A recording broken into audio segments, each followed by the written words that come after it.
Even though the heavy stone had been rolled away on Sunday morning,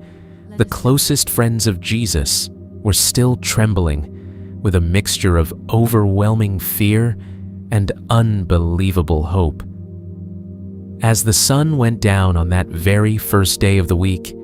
they gathered together in a small, dimly lit room, making absolutely sure to lock the heavy wooden doors tightly so that the angry leaders of the city could not find them. They sat close together, whispering about the wild and beautiful rumors brought by Mary Magdalene, who kept insisting with joyful tears that she had spoken to the Lord in the garden. Suddenly, without the locked door ever opening or making a single sound, the atmosphere in the room shifted, and Jesus himself was simply standing right there in the very middle of them. The disciples gasped and shrank back, thinking they were looking at a ghost or a spirit from the other side of the world, but Jesus looked at them with eyes full of deep, unending kindness. With a calm and gentle voice that washed over their terrified hearts, he spoke to them, saying exactly what is written in Luke 24:36, "Peace be with you." To prove that he was not just a vision or a dream, he stepped closer and held out his hands, showing them the very real, pierced marks where the cruel nails had been just days before. He invited them to touch his hands and his side,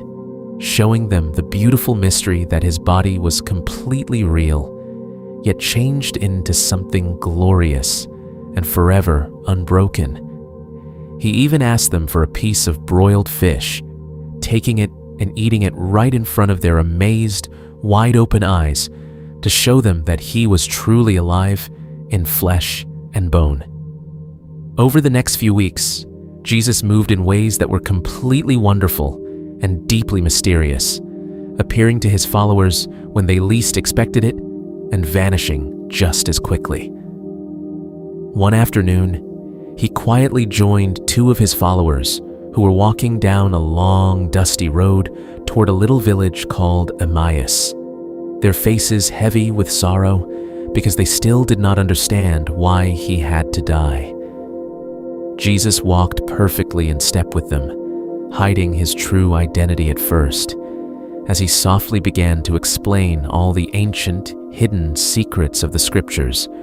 showing them how the prophets had promised this exact victory thousands of years ago. When they finally sat down to eat and he broke the bread in his hands,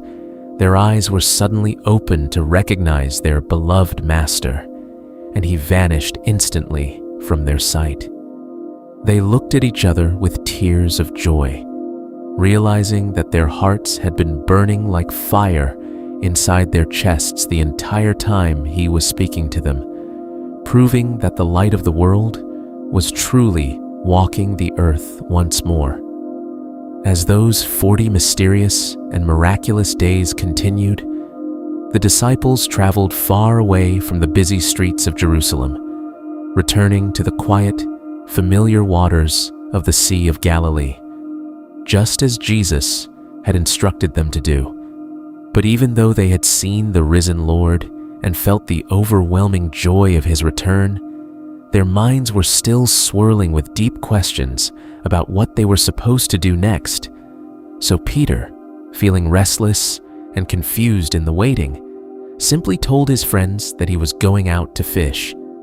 7 of them climbed into a sturdy wooden boat as the sun went down,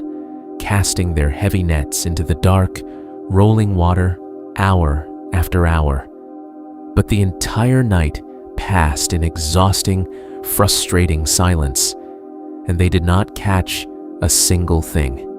Just as the very first soft rays of dawn began to paint the morning sky with beautiful colors of pale pink and gold, they saw the silhouette of a man standing completely alone on the sandy shore, though the misty morning light made it impossible to see who he was. The mysterious stranger called out to them across the quiet water, gently asking if they had any food,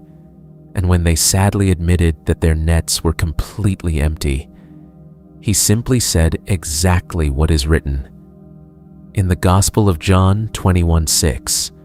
"Throw your net on the right side of the boat, and you will find some." Even though they were tired from working all night long, they listened to the voice of the stranger, and the very second their net sank into the water, it was suddenly filled with so many massive, thrashing fish that the strong fisherman could not even pull it back into the boat. In that beautiful, breathless moment, the disciple named John suddenly realized the miraculous truth of what was happening, turning to his friend and whispering with absolute awe, "It is the Lord." Hearing those wonderful words, Peter could not wait even one more second to reach his master. He wrapped his outer garment around himself and leapt straight into the cold sea, swimming as fast as he could toward the shore, while the others slowly followed in the boat, dragging the impossibly heavy net behind them. When they finally stepped out onto the wet sand, they found a warm, welcoming fire of glowing coals already waiting for them, with fresh fish slowly cooking over the bright flames and warm bread resting to the side, showing them the beautiful, deeply moving mystery that the great King of the universe had taken the time to carefully make breakfast for his tired, hungry friends. After they ate together in quiet, wonderful reverence, the bright morning took a deeply emotional turn as Jesus walked with Peter along the peaceful shoreline, ready to heal the heavy, secret pain that was still breaking Peter's heart. On the dark night when Jesus was first arrested, Peter had been so terribly afraid that he denied even knowing his best friend 3 separate times. So now, standing beside the gentle waves, Jesus looked deeply into Peter's eyes and asked him 3 distinct times, "Simon, son of John, do you love me?" With each gentle question, Peter's heart ached a little more as he remembered his past mistakes, but he answered with absolute, desperate honesty, "Yes, Lord, you know that I love you." And with each answer, Jesus gently gave him a great and beautiful purpose, telling him to take care of his people by saying, "Feed my sheep." In that quiet, life-changing conversation by the water, Jesus completely washed away Peter's greatest failure, perfectly restoring him with a mercy that was much stronger than death, and preparing his heart for the incredible, world-changing mission that was just about to begin. As those 40 days of miraculous wonder slowly came to their beautiful end, Jesus called his followers to gather together one last time on the quiet, sunlit slopes of the Mount of Olives, just outside the ancient walls of Jerusalem. They stood very close to him, feeling a deep, unspoken sense that something incredibly important was about to happen, their hearts beating with a mixture of great excitement and a quiet, lingering sadness, because they knew their earthly time walking side by side with their master was finally drawing to a close. Jesus looked out at the faces of the ordinary men and women who had traveled with him, learned from him, and loved him so deeply, and he gave them their final, most important instructions, handing them a glorious mission that would change the course of human history forever. He spoke with a voice full of absolute, unending authority, giving them a beautiful promise by saying exactly what is written in the book of Acts 1:8. "But you will receive power when the Holy Spirit comes on you, and you will be my witnesses in Jerusalem and in all Judea and Samaria and to the ends of the earth." He was passing the bright torch of his love directly into their trembling hands, trusting these imperfect fishermen and friends to carry his extraordinary light into the darkest corners of the world, assuring them that he would always be with them in spirit, even to the very end of the age. Then, as they watched with wide, amazed eyes, a breathtaking mystery unfolded right before them beneath the bright blue sky. Jesus slowly began to lift up from the solid earth, rising higher and higher into the air as a brilliant, glowing cloud gently wrapped around him, completely hiding his glorious form from their sight as he ascended to take his rightful, eternal place in heaven. They stood perfectly still, their faces turned upward toward the clouds, straining their eyes to catch one last glimpse of the man who had saved their souls, until two dazzling angels in pure white clothes suddenly appeared right beside them,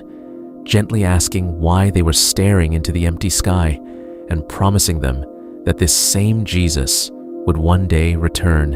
in the exact same beautiful way. With their hearts now filled with a powerful, unspeakable joy, instead of fear, the disciples turned and walked back down the mountain, completely transformed from terrified followers hiding behind locked doors into bold, fearless messengers who were finally ready to turn the whole world upside down with love. When we look back at the deep, ancient mystery of these 40 days, we discover a beautiful and powerful lesson that still speaks directly to our hearts today. The story of those days after the resurrection shows us that God does not abandon us after the great victories or the terrible tragedies of our lives. Instead, He stays close, gently answering our doubts, healing our deepest regrets, and quietly preparing us for what comes next. In our own lives, we all experience moments where we feel locked away in fear or broken by past mistakes, just like the disciples did. But this true story reminds us that forgiveness is always waiting on the shoreline, and that we all have a wonderful, important purpose to share light and love with the people around us. Even when we cannot see the answers and the sky above us feels empty, we can trust that heaven is always working behind the scenes, offering us a peace that is much stronger than any trouble we might face. No matter how dark the Friday or how silent the Saturday of your life may feel, the empty tomb will always stand as an eternal promise that Sunday's beautiful, unbreakable morning is already on its way.